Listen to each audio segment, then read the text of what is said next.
Hello, I'm Sam. I'm Matt. And we just watched The Girl Who Died, Episode 5 of Season 9 of the new revived Doctor Who series. And it delivered on its promise. Yeah. There was indeed a girl who died. Indeed, it almost looked like she died early in the episode, and then she died later, so I'd say maybe 1.5 times the promise that we got. What were your first thoughts?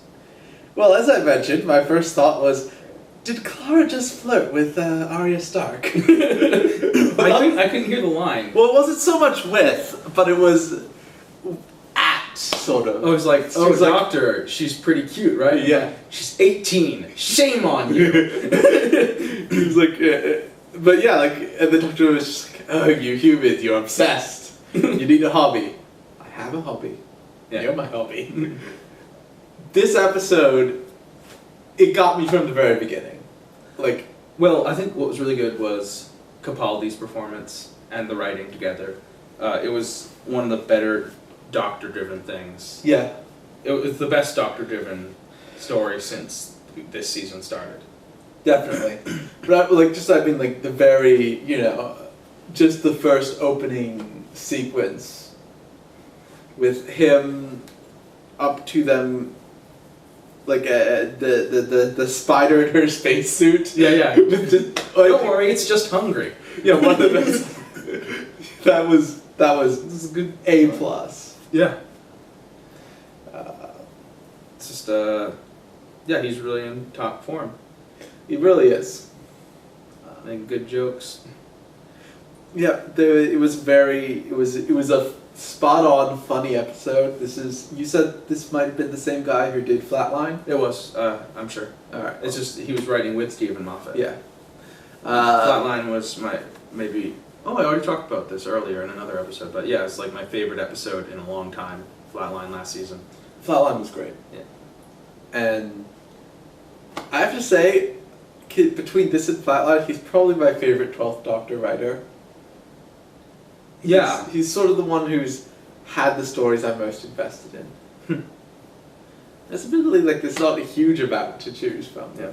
I'm not super in love with the 12th Doctor. I feel like maybe they haven't found his voice yet. No, but I feel like this guy has Jamie Matheson. The reason I like the last two seasons so much is because of just the stories are well thought out and they're exciting and quick paced. Yeah. And there's nothing wrong with Capaldi, but Jamie Matheson is bringing him out. Yeah.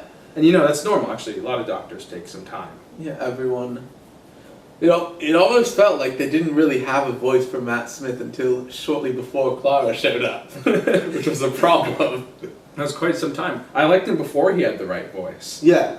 But even when he was still cooking. Yeah. They'd taken him out of the oven, but everyone could tell that he needed more baking. Which is why his face is so weird. sorry, Matt Smith, if you're watching this. Matt Smith, who really cares about these two. It's one of the millions of Doctor Who. Oh, I really liked that guy. So we've got Arya Stark. We've got weird blanking on her name. You think I wouldn't? In this? Yeah. Oh, the actress or the character? The actress. Yeah. Maisie Williams. Yeah, we got Maisie Williams, and I think there's a little bit of awkwardness in some of the lines towards the beginning. A little bit like she wasn't quite comfortable on set. Completely new team, probably. I felt there was a little bit, to me it wasn't so much that, but what I saw from her was it kind of felt to me almost like she was trying to find a way to have her character not be Arya Stark. I can see that. Because she's kind of playing a character a little similar to Arya. Yeah, and I mean, I had absolutely no doubt that was what they would do. Yeah. I mean, and she's been in other roles, as from what I understand. I'm not exactly following the career of Maisie Williams. I mean, no, Game of Thrones is a thing that can just make you known. Yeah. And being known comes with its disadvantages. Though I don't think this story's a disadvantage, I'm not saying that, but just, of course she would be the strong-willed young girl who wants to help her more militarily armed and better trained comrades, although some of them are weaklings too. Yeah. One thing I think actually, see, because I feel like maybe this was written either a little too consciously for Maisie Williams, at times. Maybe. Because, and I don't know if like how much we're going into the actual events of the story here, if we're running it down like we did. We'll pop in there and list some things that happened.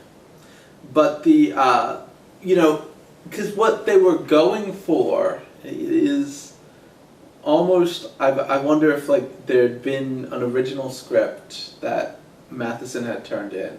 And it does have two writers. Yeah, and that, you know, Moffat had adjusted after to work in his like arc story thing, to work in the now I know why I look like Peter Capaldi thing, and to work in the and then while doing that to work in this character for Maisie Williams to make her a little more Maisie Williams-y. Yeah, it makes sense. The idea of her being sort of this artist and storyteller more than a fighter was kind of a theme of the story. Like the idea of like the story being more important than the military force. But she kind of didn't have as much of it at first as... Well, it was an oddly informed trait.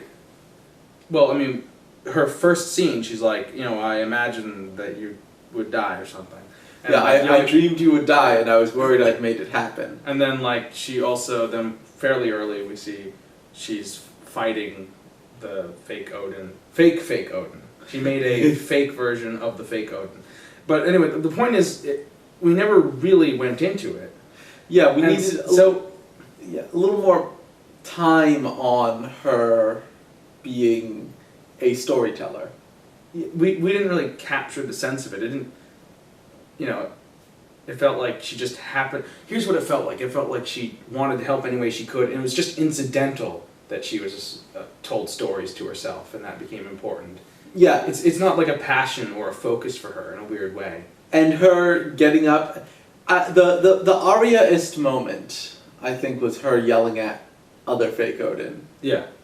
Other fake Odin, oh, we will challenge you. Yeah, because that didn't really fit with the rest of this character. Yeah. Like, they needed to... She's not, like, fully self-assured that way. Yeah, and that's, like, she's... Okay, so what's happened at this point? You know, so basically I'm going to run down the episode up to this point. So the Doctor and Clara are having a good bit of banter in space, and it's almost an irrelevant cold open, which is something I've seen a little more in British TV shows. You know, I was watching, as I've mentioned to you, and not you, I've been watching Life on Mars, and they kind of do this sort of thing where they will have sort of an open that just sort of is tangentially related to what's later going to happen. Yeah. Just to have a cool sequence. So they've got the Doctor and Clara doing their Doctor and Clara thing. Yeah. And then he steps on a brain-eating spider. Which, as you said, one of the better lines for the 12th Doctor is, don't worry, the brain-eating spider is just hungry. And they step out of the TARDIS, and more good dialogue, and then they get kidnapped by Vikings. And the Doctor tries to, and there's a million great lines for him all the way, but the Doctor tries to step forward and be like, now I am Odin! You know, he's in the Viking village, he's like, I'm Odin! It's great because you've seen this succeed and fail so many times over the years, and I'm not tired of it. Can I impress them with stupid junk? And in part, well, one, like, the more impressive the actual thing he has, the more likely it is to work, which makes sense. And two, partly because of how often, you know, we've been watching the classic series, and it goes both ways there too. Sometimes he's like, look, I've got a match, I'm a magic fire god. And sometimes he just, like, you know, he will get a whole bunch of people worshiping him, and then still people will be like, yeah, but I think this guy's bullshit. It's just, I'm not buying. Look, I believe his companion is a god, and not just because it's Ian Chesterton. I mean the other one. But this guy's clearly bullshit. So him doing this, and I think also the fact that we don't really know if it'll work out, but we kind of suspect it won't. Yeah. We kind of suspect he's going to, so... I know the reason I suspect it. It's because there hadn't been any obvious supernatural or alien element in the past setting so far, so something had to happen. Yeah, because we can't have a historical. Yeah, historicals are dead, even though some of them were good in the past. No more historicals. Yeah. So, what happens is... Yeah... A little tired. The doctor is, you know, he gets into the village of Vikings, and it's like, "Hi, I'm the doctor, and I am Odin." It's because like you're not Odin. He's like, "Have you seen Odin? I've got a yo-yo. This is the sign of Odin." It's yo-yo. The guy's like, "That's not the sign of Odin. You're not Odin. Have you ever met Odin?" And then the sky thunders, and there's a guy with an eye patch in the sky. Yep. So the guy with the eye patch is after some of the Vikings. He's like, "Yeah, join me in Valhalla. It'll be great. Not a trap." And so a bunch of extremely suspicious alien dudes. I thought it was going to be the rhino dudes again. Yeah, because based on how they're... It's very similar. It must be like a basic design or a, you know... Which, as much as, you know, from a... Which just kind of makes sense. Yeah. Lots of different species would wear the same armor if they were a big enough armor company, right? Yeah. And so, the doctor is... You know, so the alien guy, and also another thing I like just on the Odin thing, is the doctor, because his sonic sunglasses were cut in half, also has an eye patch like Odin should. He just doesn't have it on, but yeah, one sunglass is like an eye patch. But I didn't even notice that. Yeah, Clara runs over to try to get Ashilda. Yeah, Isildur. No, I'm going to... I'm worried that if I keep calling her Arya Stark, it'll disgrace Maisie Williams' performance. Yeah, that's not fair. We'll call her Ashilda. Yeah. I think that sounds right. Anyway. What was it? It had an A. But, like, Ashilda, she runs over to Ashilda and she's like, "Well, here, like, you need to get me out of these handcuffs. Put on this one half of a sonic sunglass and take off the handcuffs." Which I guess we're getting to learn slightly more about how sonic devices work. Yep. Point and think. Yeah. As Diane said, point and think. But you know, she's very much... She's trying to get that to work, and the aliens notice. Like, "Oh, wait a minute. That's clearly something suspicious. Let's get those people too." So they're all zapped off, teleported. Although, for all everyone knows, gone to heaven. Yep. And they leave behind the shit tier Vikings. Yep. So, Clara and... Ishilda. Yeah. Ishilda. Well, it's definitely that A, because I the first time she said, "I am Ashilda," I thought she was saying a Shilda, like a Shilda is a thing. Yeah, no, that's what I thought. But it's like Shilda, like, well, I don't know about Vikings, I don't know about the Norse, so this is probably like a well-researched thing. No, it's just her name. It's her name. So she and Clara go up, and most of the Vikings get destroyed, and get, like, zapped, but they escape. And it's a good sequence. It's perfectly good sequence. But what I prefer even more is that all the Vikings are getting drunk. Yep. That is so pathetic, and the villain is so, like, in a weird way pathetic. Yeah, in a way I like. So the Vikings all show up in Valhalla, and they get zapped to death again. Yep. But Clara and Ashilda survive. And then Clara is just about to, do the I'm the not doctor. Yeah. I'm going to talk to you until you explain what your deal is, because they do see that apparently the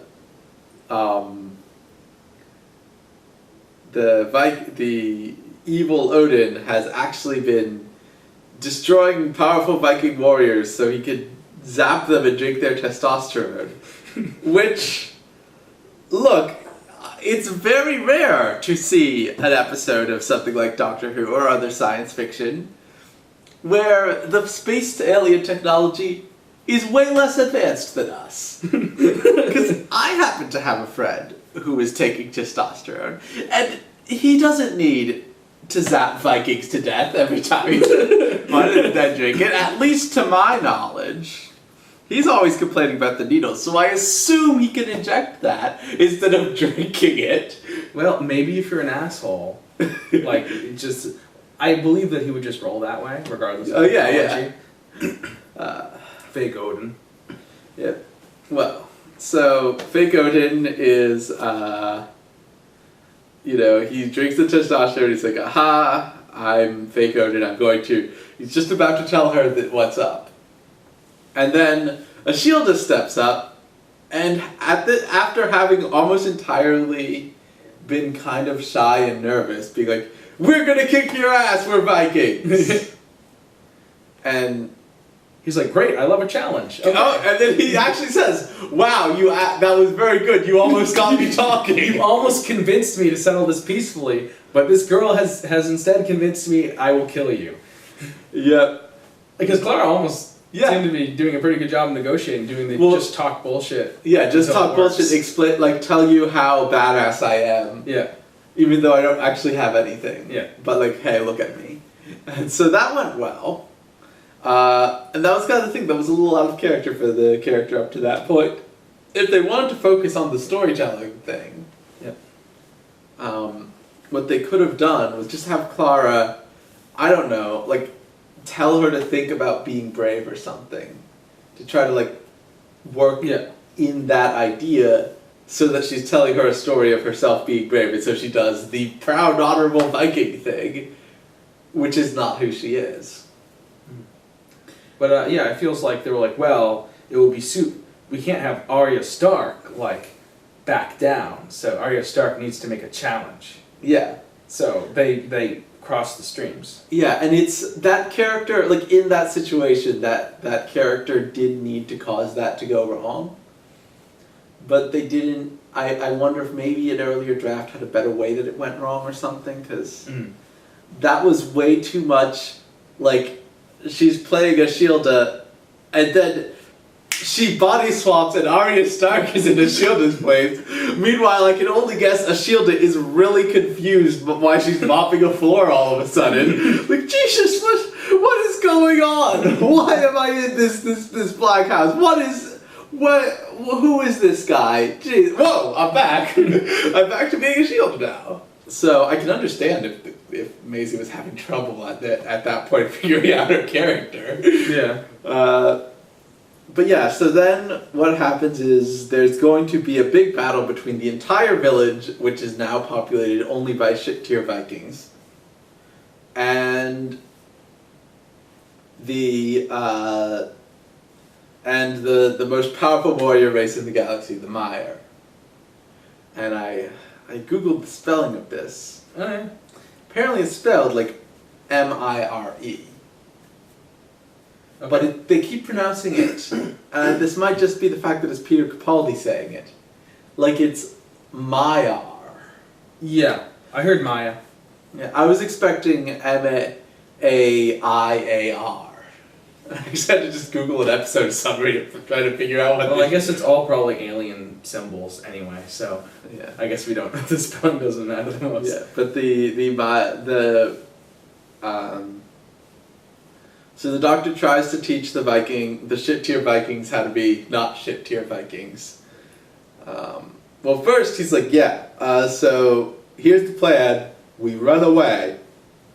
And the shit-tier Vikings are like, no, we're going to fight! Yeah. He's like, no, you're going to run away, because otherwise you will be dead. Like, no, we want to fight. It's like, I guess we're gonna fight. And yeah, there's like a scene leading up to it, but you get it. Yeah. So And then we got the baby speaking. yes, and he doesn't do "I speak to babies" funny. Like it's not exactly it's not the way Matt Smith speaks to babies. Yeah. Speaking to babies is dramatic here. And so he translates what the baby is screaming in an effort to make them think of the child, which can't die with honor, unlike them, apparently. Yep. So, there's the baby screaming bit, and then he decides to stay, and he tries to teach them to be not shit-tier Vikings. And it is not going so well. They set the village on fire. Mm-hmm. Because there's a Viking who faints at the sight of blood. The weird thing about the story is that the Vikings aren't very important. Yeah. There's really only two. One that's important. Yeah. I was sort of semi-counting Ishilda's father, who just sort of seemed reasonable and therefore maybe slightly important, and didn't do anything. Well, he kind of was the spokesman of the Vikings. Yeah. And then Lofty was the plot-related shit Viking. Yeah. In fact, which even the Doctor seems amused by when he sees that this is the guy who has the screaming baby and the solution to his problems and is the blacksmith. He's like, what? Now you're going to tell me he's the hammer and tongs as well. So, which I was amused that he commented on that. I thought it would. Yeah. They eventually come up with this plan using electric eels. After failing to teach them to be not shit-tier Vikings, they come up with a plan using electric eels. Because Capaldi is inspired by baby screaming. Yep. Gonna get the electric eels to use electricity from wires running through Clara's spacesuit. It is an insane plan. It is, but it's a future spacesuit. And this is the kind of a thing I approve of, that he didn't just use the electric eels running around like some normal wires. Yeah. It's like, okay, I'll believe that these are crazy hyperconductive future spacesuit wires. Mm-hmm. Whatever. So does that mean that the spacesuit is now destroyed and we're not going to keep seeing it? The orange spacesuit that it keeps coming back? Yeah. The orange spacesuit that the Doctor seems to have as his spacesuit. I don't know, he probably has like a whole bunch of them. Yeah. Oh yeah, he didn't actually steal it from Mars, did he? He wore it going into Mars, didn't he? Oh, I thought that it was a Impossible Planet spacesuit. I thought it was the Mars spacesuit. No, I don't think so, but forget it. Anyway, that spacesuit was wrong. I love that character. She's great. But their plan is to hook Ashilda, who is back to being a storyteller, not a crazy, stupid Viking, fortunately, up to the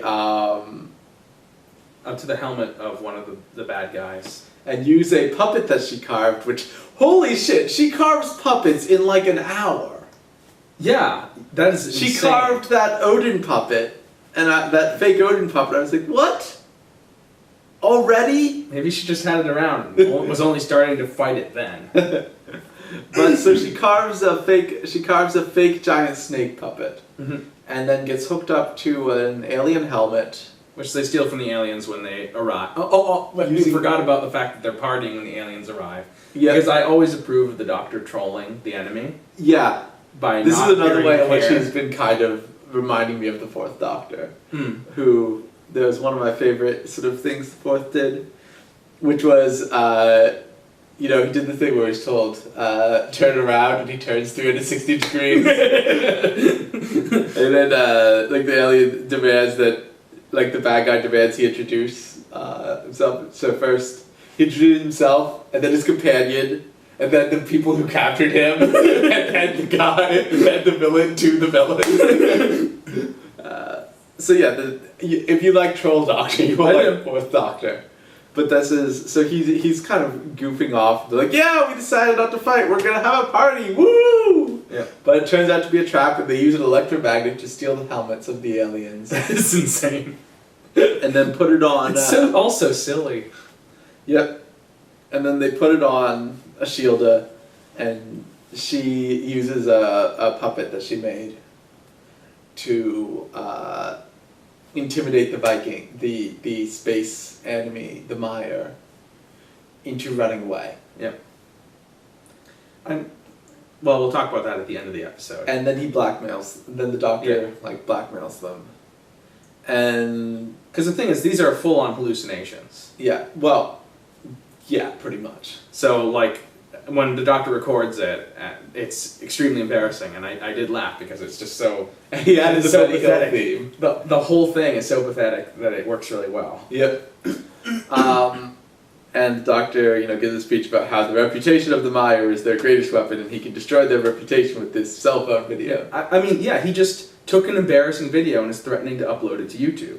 Yeah, space YouTube. Space YouTube. Like, that is how they defeat the villain. I think that's one of the things I admire most in this story. Yeah. That says so much about the villain. Yep, and I'm going to just pause the recap here. Yeah? They're not the camera. Yeah? So pause the recap here and say, this is basically where the Viking story ends. Yeah. The villain has been defeated, everybody's partying. And then they sort of set up the next story and whatnot. Mm-hmm. But, that's the end of the Vikings plot, basically. Yeah, so the rest is just set up. It's not. It's not set up and kind of its own story. Set up and denouement, and talking about the evil. But we'll get back to that in a sec. So, I really liked just as the Viking story was, as short as it was. It was a good story. Yeah, it's pretty good. And while I wish they'd set up Ashilda a little better, Because so much depended on her. so much depended on her, and as much as I love the Doctor goofing off plots, it could have, I think we might have been better served if our cold open had been something where Maisie Williams is telling a story or something. Oh yeah, it would have been really cool. And yeah, Whereas what we have isn't connected to the episode. yeah, and I like, to an extent I like that, but you need this Well, they this need more character was space. very key, and they kind of didn't set her up to be a great storyteller. I mean, this is great. This is great narrative space, great character space, right? This is interesting, but Yeah. but there's no time. Yeah, and she ended up kind of also not really exercising that because she'd gotten either a little rewrite or whatever to be a little more like Arya Stark. Mm-hmm.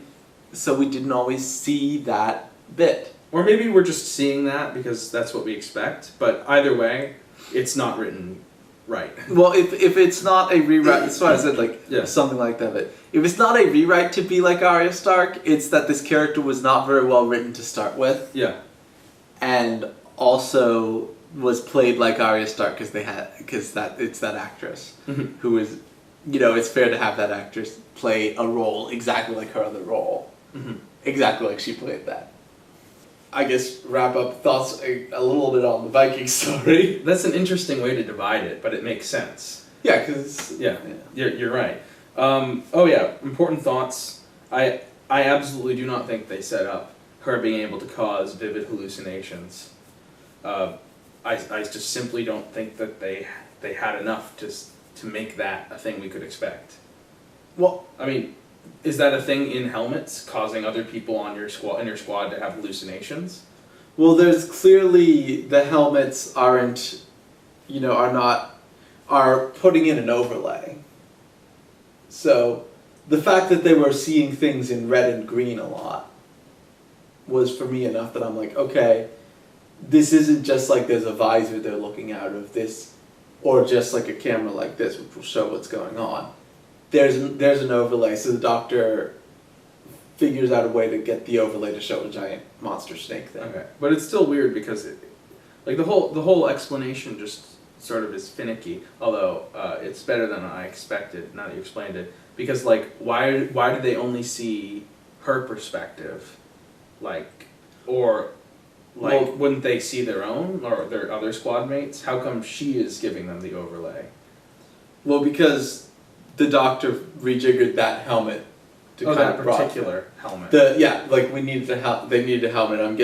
Just the way I'm assuming it worked was while the Doctor was taking it over to put it on her, he would have like reached in and Okay. hacked the network from that helmet, and so It's all a bit vague. It's not super vague for Doctor Who, but it always bugged me in other stories when it's just sort of, oh wait, let's wand it, sort of all works fine. This helmet is connected to other helmets. I can do anything with it. yeah, that one makes sense a little to me. Also because a friend of mine is writing a story which involves people in power armor getting their view screens hacked, And it works well in that, I guess. and so that's I guess I'm just primed to think of that. Oh, yeah. But it makes sense to me that a squad would want to have some communication, and so there'd be some networking, hopefully. What would, I think, have made it better for me is if fake Odin didn't see it because he's got his normal eye.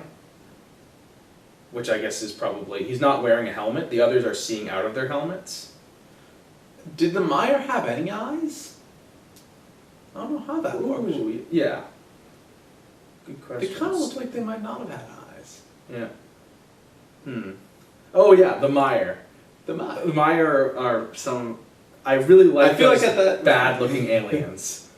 Yeah. They don't look good, but they look great. I don't know what to say. They're just very colorful and striking, so I like them. They look a little like eels. Oh. How fun.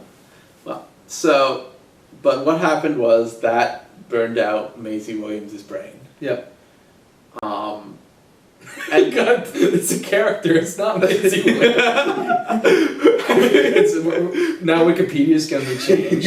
Maisie Williams died in 2015. Her brain 1047. So I've been saying Peter Capaldi at the time when I read the Doctor. So, but that, and this is also a point where they really needed to set up that character better, because if all she needed to be was a battery,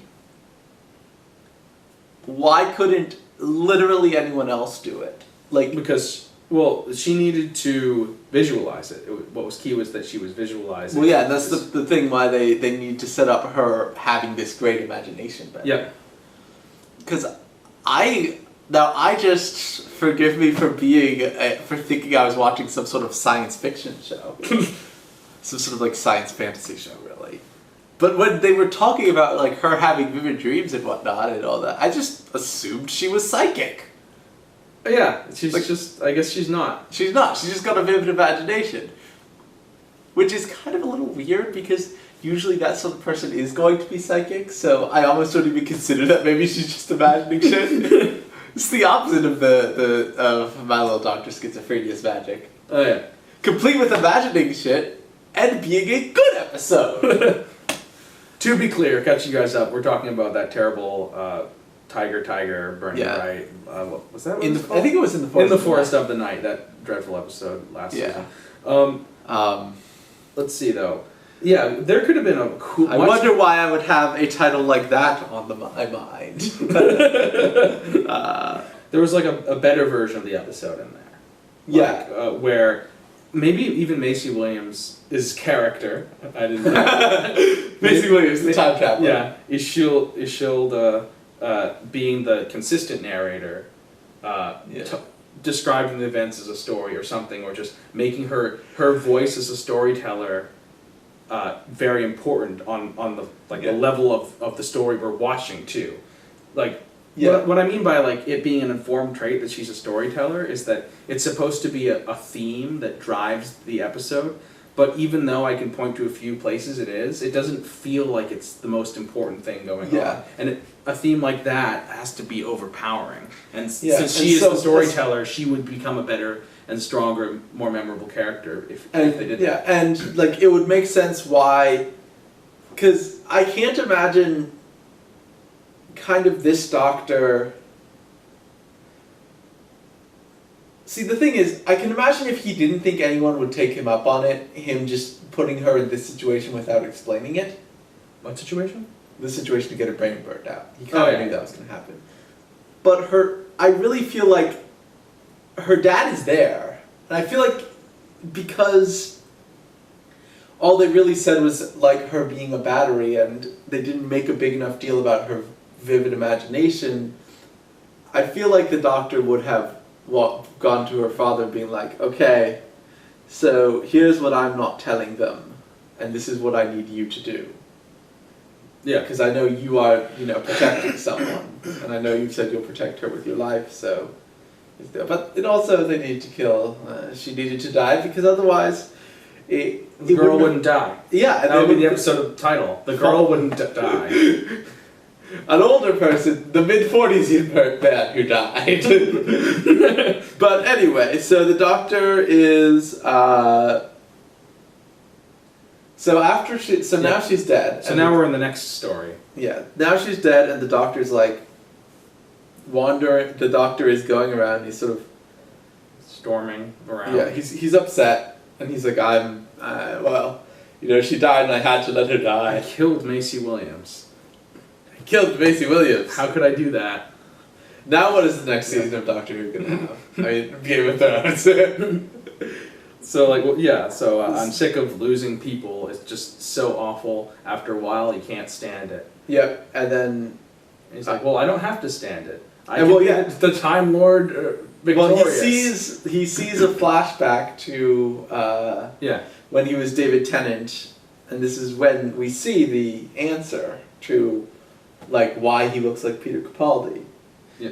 Is he sees a flashback to when he was the 10th Doctor, and he saved that Roman guy. Yeah, who was Capaldi, who was also played by Peter Capaldi. Yeah, and he saved that guy, and he's saying, I see why I chose this face, to remind myself that I can break the rules, and I need to break the rules too. Sometimes to remind myself not to give up or compromise or whatever. And I'm getting serious vibes for that story where he broke the rules and turned out to just be sort of ugly and a failure. Yeah. Waters of Mars. where it was wrong. Yeah. And he is very much doing the I can break any rule I like. Yeah. And the moment that starts, I think that was one of the best Tennant things. The moment that starts, when he starts saying I can do anything, is a cue to get really nervous, and I like that. Yeah, and it's both with this and with when it was Tennant. It really works that the Doctor is able to pull off kind of this madness of having given up on these things. The principles. And this was something that they managed to build into the episode a little better. Yeah. Especially, even the idea that there's some things the Doctor can't do. Without it being Waters of Mars, where he's constantly checking Wikipedia. Build in the idea, there's I can make small changes, I can't make big changes. And then he does something, which is clearly a big change. Now Maisie Williams is dead, so he takes a health pack. Yeah. A little health pack from the aliens who had fled away. Yep, and he gives it to Maisie Williams, and now she's immortal. Yep. Well, he's not sure. He's like, I don't know, I kind of think that she might really probably be immortal, probably, definitely. Yep. And so now she's immortal, and... he gave her a spare. Yeah, he gave her a spare. It seems interesting, so that she could presumably give that to anyone. Well, that was what he said. That was a good line. Yeah, no, I don't mean presumably. I mean, because that's literally why he stated. Which is here you go, second dose. For her, no. Who's this for then? Anyone she wants. Yeah. So, she's now, now she is immortal, basically. Because the magic sci-fi doohickey will heal her whatever happens. Yeah. And apparently it will keep her youthful. And then it will turn her into a gas mask zombie. Oh yeah, get a little Echo vibes there. So she's now going to be immortal, and that's a problem. Because it seems a little bit lonely. She doesn't have a time machine. Yeah, and the doctor anytime. does indeed like make a point that, like when talking to Clara, that yeah, look, this isn't actually going to be that great, and he does the best version of the immortality sucks speech I've ever heard, which is just, you know, he says, immortality isn't living forever. Immortality, it's not what it feels like. Immortality is everyone else dying. Mm-hmm. Which, that's just the core of what the problem is, and you don't need to go into any more depth than that. Yeah. So, I mean, that watching everyone die theme ran through better than storytelling. Watching everyone die, even like some comments about unless you're immortal. Yeah. And what changes the Doctor can and can't make and what these rules are. Mm-hmm. And all of that is, you know, running through way better than the storyteller idea. Yep.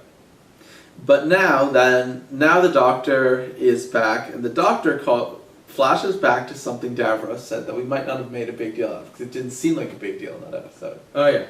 Where Davros was saying his theory for what the Doctor was running from was that, you know, there's this grand prophecy that there will be, you know, a hybrid of two powerful warrior races that will bring destruction and pain to the galaxy or whatever. Yeah.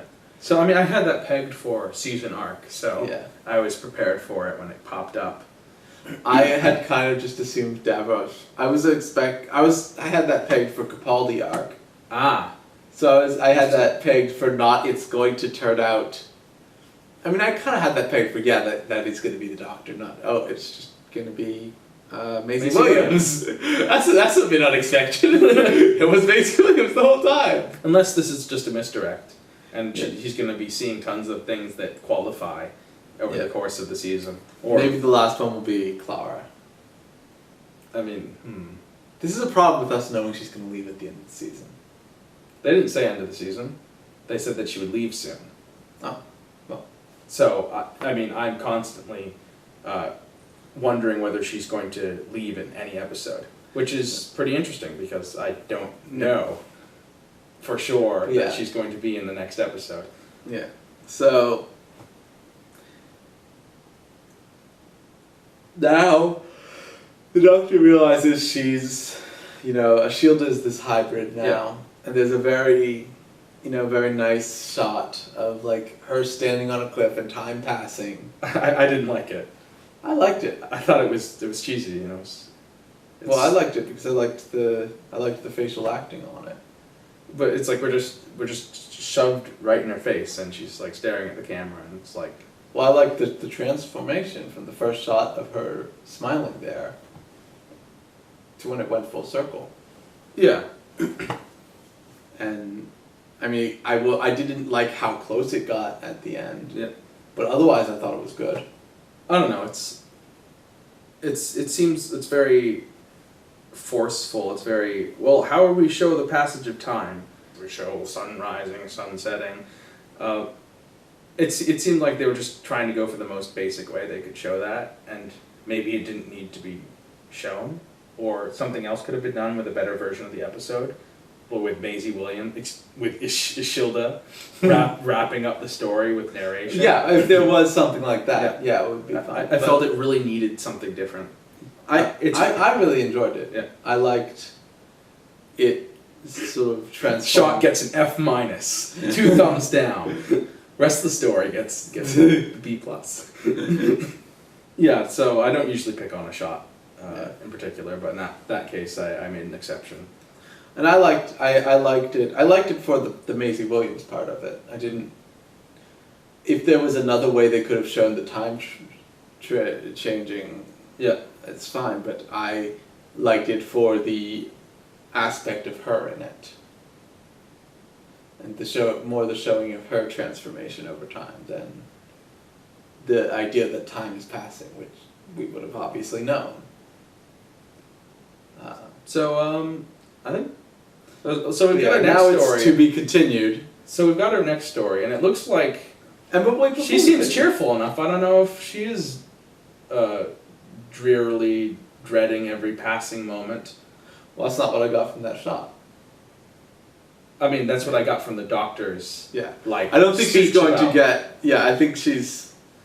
But so now, you know, I just before we go to this next one, because I mentioned this after the episode, the trailer's cheated. Oh yeah, the trailer's cheated because they were like, you're back, or what? Yeah, is it? they show Maisie Williams being like, you finally came back or something. It's like they just wanted everyone to think it was Susan. Like, It was Susan Foreman, or I mean, or maybe just anyone. Just Yeah. But that simply does not occur. Yeah. He does not say that. There's no point which would make sense. there's no point where she says it, but not even misleading us to think, you know. Yeah. It's not even Not even like he left for an hour or something. Clara didn't even exist. Yeah. Like, that line was. They tried to deceive us into thinking there was some shenanigans going on. Yeah, there was no such But really, person she was, as she was Clara. just lying. bullshitting. She was just bullshitting the way that they were bullshitting us with the trailer. Yeah, but this one, at least that was in the episode. Yeah, actually no, that was in the wrong episode. It was? In that case, that was they put the Clara doesn't even exist. They put it in the preview of the first part when it was actually in the second part. So they I cheated thought there it had too. been in the first episode. No. Okay, well, I'm just misremembering. But yeah, they cheated by having us like in the preview for just this particular episode. I don't think it's unfair for me to want them to actually preview the episode they're going to show us. Yeah, well, like if I'm, you know, if I was not somebody who's just a Doctor Who mark, who is going to watch this episode, whatever. If I'm somebody who's like really watching, thinking, do I want to watch Doctor Who this Saturday? Oh wow, this character seems to know the Doctor from the past. Okay, I'm interested. Yeah. That never That's happened. simply not true at all. You have lied to me. So I guess it's less cheaty, at least, than the Clara Oswald does not exist, because she won't be lying when she sees him next time. I don't know, because I'm pretty sure that shot, I'll look at the trailer again just for the heck of it, but pretty sure that shot was set in like 10 whatever, the Viking times. I can't rule out the possibility that she'll just be wearing brown in the future. Yeah. There's no law against wearing brown in the future, though apparently she will be a bandit, so Yep. that'll be fun. She looks ridiculous in that costume. It doesn't suit her at all and doesn't seem to fit. But in a good way. In a good way. Yeah. 2 thumbs up on Maisie Williams' costuming. Yeah. Medium feelings on that one shot at the end. Yeah. So I do always like it when new forces are introduced into the Doctor Who universe in a way where I'm interested to see what happens. So they've now created an immortal, sort of psychic girl who will never die, and apparently becomes a bandit. And will be the woman who lived. Yep. So, and the next one thing I'm very excited for the next episode, Yeah. is the time period. So it looks like it'll be the 1600s. Mm-hmm. And well, the Doctor doesn't go to the 1600s a lot. It's weird. Yeah, I guess not. He tends to go either the Middle Ages, or Middle Ages adjacent, like this. Mm-hmm. Or like Rome, Or, of course, Victorian England. or Victorian England, or the present day. Those seem to be where the TARDIS wants to go. Yeah. So him going to a place that we haven't seen since rather shitty 5th Doctor episode, if I'm remembering right. But still, Mm-hmm. a place he hasn't seen in a while. So that's Great. exciting. My thoughts are done. Yep. So if we were to letter grade this episode, Oh, we're doing that now? I guess we are. Okay. If we letter grade it. Uh, Well, I give it the letter grade. I give everything which is pretty good and has no significant flaws, which is B+. You are much more lenient than me. Yeah? I give it a C+. Okay.